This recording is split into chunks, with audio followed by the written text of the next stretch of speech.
in the small village of Daryapur, surrounded by dusty fields and quiet hills, lived a boy named Ravi. His family was among the poorest in the village. Their house was made of mud bricks. The roof leaked during monsoons, and some nights they ate only rice, gruel, a tea. But what troubled Ravi most wasn't the poverty, was the voice inside his own head. You're just a poor boy. People like you don't achieve big things. Dreams are for others, okay? Not for you. These thoughts followed him everywhere, like a shadow he could never outrun. Ravi went to the village school, barefoot most days, with a notebook half filled and a pencil worn down to the size of his thumb. He wanted to learn, but he always sat at the back, believing he didn't belong among the top students. Whenever the teacher asked a question, he'd avoid eye contact, convinced he would only embarrass himself. His mindset was his biggest prison, though he didn't know it yet. One afternoon, while walking home, Ravi found the elderly village carpenter, Hari Lal, struggling to lift a bundle of wood. Ravi hurried over and helped him carry it to his workshop. The old man smiled, his wrinkled face lighting up. "You're a strong boy," Hari Lal said. "Strong not just here," he tapped Ravi's arm, "but here." He tapped his forehead. Ravi laughed shyly. "Okay, I'm not smart, Baba. I'm not like the others." Hari Lal raised an eyebrow. "Who told you that?" Ravi looked down. "Q1. But it's true." Hari Lal walked to a dusty shelf and pulled out a small mirror. He handed it to Ravi. "Look," the old man said. "What do you see? My face? My eyes? Me? And who decided what you can become?" Hari Lal asked gently. Ravi didn't understand. The old man continued. "You think others have written your fate. But the truth is, you write it every single day with what you believe here." He pointed again to Ravi's head. "Change your mindset, and your life will change." The words echoed in Ravi's heart long after he left the workshop. The next morning, Ravi walked to school with a different thought. What if I can? It's a small shift, a coup, but it was enough. That day, when the math teacher asked a question, Ravi hesitated, then slowly raised his hand. The class turned to look at him. His heart pounded. "Sir, is the answer 14? The teacher smiled. "Correct." Something lit up inside him, a spark that had been waiting for years.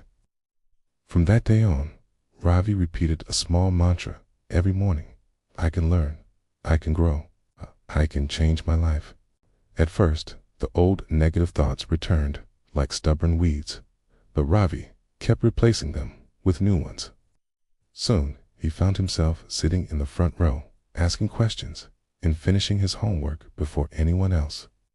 His grades began to improve, not miraculously, not overnight, but steadily, like a seed pushing through soil. He visited Hari Lal often, helping in the workshop after school. The old man became his mentor, teaching him not only carpentry, but also lessons about perspective. "One nail can hold a weak frame," Hari Lal told him once, "or it can support a strong one. Your mind is the hammer. Decide how you will use it." Years passed, and Ravi's mindset grew stronger than the doubts around him. He topped his secondary exams, surprising even his teachers. The village celebrated.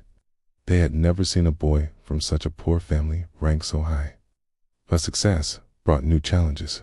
Ravi wanted to study engineering in the city, but his family couldn't afford the fees. For a moment, the old fear returned. Maybe this dream is too big. But then he remembered. Change your mindset.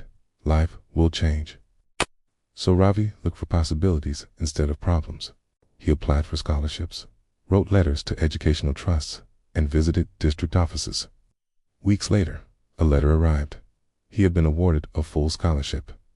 Tears filled his mother's eyes. "Ravi, you did it." "No," he said softly. "We did it, Tant. So did my mind." City life was overwhelming at first. Tall buildings, busy streets, endless crowds. Everything felt too big for a village boy. But Ravi had changed too. He whispered. He answered with courage. Kay studied late at night, took part in competitions, and even helped classmates who struggled. By the time he graduated, he had earned multiple awards for innovation. Companies came offering jobs, good jobs, jobs that paid more in a month than his father earned in a year. Ravi accepted a position at a leading tech company, and when he returned to his village after many years, he wasn't the poor boy who believed his future was already decided. He now stood at the school assembly, speaking to students who reminded him of his younger self. "Didn't change my life first," Ravi said to them. "I changed my mindset. And once that changed, everything else followed." Harilal, sitting in the front row, smiled proudly. When Ravi built a computer lab in the village school, he placed a small plaque at the entrance. It read, "Your mind is your biggest poverty, your greatest wealth." And beneath it, he added the words that it changed his destiny. Change your mindset, and life will change. Thanks for watching. If this story inspired you, please like, share, subscribe for more content that can help you change your life one thought at a time.